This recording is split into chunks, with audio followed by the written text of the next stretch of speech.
اب اس میں دیکھیے حکمت نظر آ رہی ہے، چونکہ حج جو ہے ایک خاص جگہ پر ایک خاص مقام سے وابستہ ہے، اس کے ساتھ جو عید الاضحیٰ وابستہ کی گئی ہے، یہ گویا کہ حج ہی کے ایک رکن کو پھیلا دیا گیا ہے۔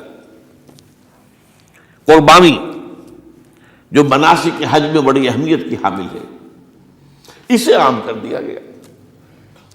تم مدینہ مکے تو نہیں پہنچ سکے ہو، لیکن یہاں پر قربانی کے اندر تو شریک ہو جاؤ۔ اور بعض مشابہتیں اور بتائی گئی ہیں کہ ذی الحج کا چاند طلوع ہو جائے تو اس کے بعد حجامت نہ کراؤ، ناخن نہ کاٹو، وہ جو کچھ بھی آپ کو معلوم ہے احرام کی کچھ پابندیاں ہوتی ہیں، ایک مشابہت کسی درجے میں، ٹھیک ہے ہم وہاں نہیں ہیں لیکن ان کے ساتھ ایک مشابہت پیدا ہو رہی ہے۔ تو قربانی در حقیقت جو ہے عید الاضحیٰ، وہ گویا کہ ایکسٹینشن ہے حج کی، کہ تمام عالم اسلام کے اندر جو ہے تمام مسلمان جہاں بھی کہیں ہیں وہ حج کے اس ایک منسک کے اندر شریک ہو جاتے ہیں۔ تو یہ میں نے چند باتیں تمہیداً عرض کی ہیں ان عبادات اربعہ کے بارے میں، ان کی جو ریلیٹیو حیثیت ہے ہمارے دین میں۔ اب آئیے حج کا معاملہ کیا ہے، وہ پورا ایک خاص علاقے سے متعلق ہے اور ایک خاص شخصیت سے متعلق ہے، یہ بھی نوٹ کر لیجیے۔ چنانچہ جو آیات میں نے آپ کو سنائی حج کے بارے میں، ان اول بیت وضع للناس للذی ببکۃ مبارکا وہدی للعالمین، یقیناً پہلا گھر جو بنایا گیا لوگوں کے لیے، یعنی اللہ کی عبادت کے لیے، کہ لوگ وہاں جمع ہوں اللہ کی عبادت کے لیے، وہ ہے جو بکہ میں ہے۔ بکہ اور مکہ یہ ایک ہی لفظ ہے،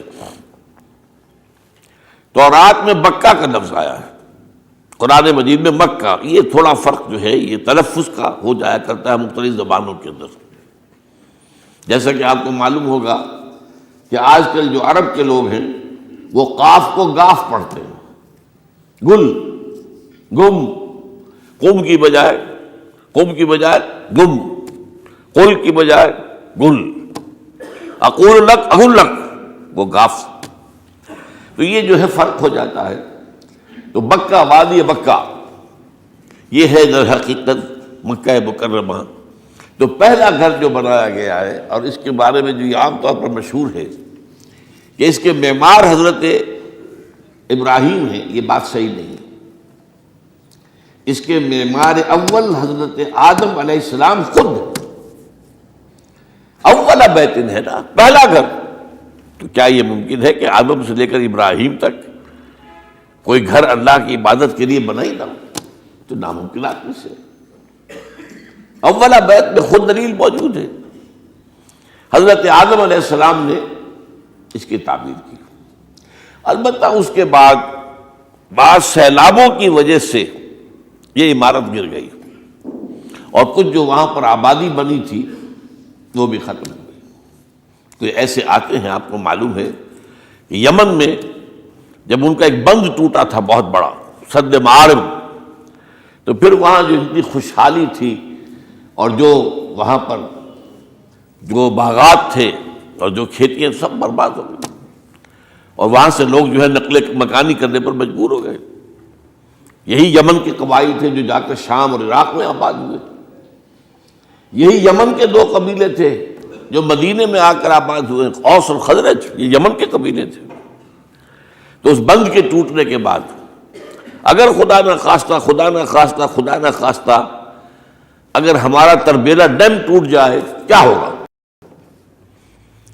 پچھلے دنوں خبریں آئی ہیں اخبارات میں کہ ہندوستان میں غور ہو رہا ہے اس پر کہ تربیلا ڈیم کو اڑا دو۔ وہ سوچ رہے پاکستان کو ختم کرنے کی سبیل کیا ہو سکتی ہے؟ تو بڑی سمپل ہے اور بڑا آسان کام ہے، بمبارڈمنٹ کر دینا جو ہے۔ ٹھیک ہے ان کا جہاز آئیں، کچھ کو ہم گرا بھی لیں گے، لیکن کچھ تو آ کر جو ہے وہاں پر وہ اپنے بم جو ہے وہ ہدف کے اوپر گرا جائیں گے، کیا ہوگا؟ یوں سمجھیے کہ جو سونامی کا آیا تھا سیلاب، وہ سونامی کا سیلاب آئے گا پاکستان کے اوپر، اور ہر چیز تباہ و برباد ہو جائے گی۔ کم سے کم یوں سمجھیے کہ تقریباً 100 میل کی چوڑائی میں، اور بھی یہ سب جو ہے ریگستان بن جائے گا، ہر چیز ختم ہو جائے گا، خدا نہ خواستہ، خدا نہ خواستہ۔ تو بہرحال سد معارف کے بعد یہ صورتحال واقع ہوئی تھی۔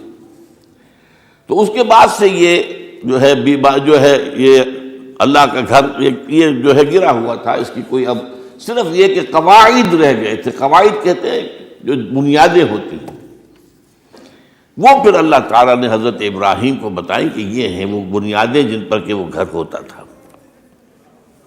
Assalamu alaikum. If you enjoy our videos, please don't hesitate to share them with your friends and family. Also, consider subscribing to our channel to access a comprehensive collection of Dars Quran videos presented by Dr. Israr Ahmed.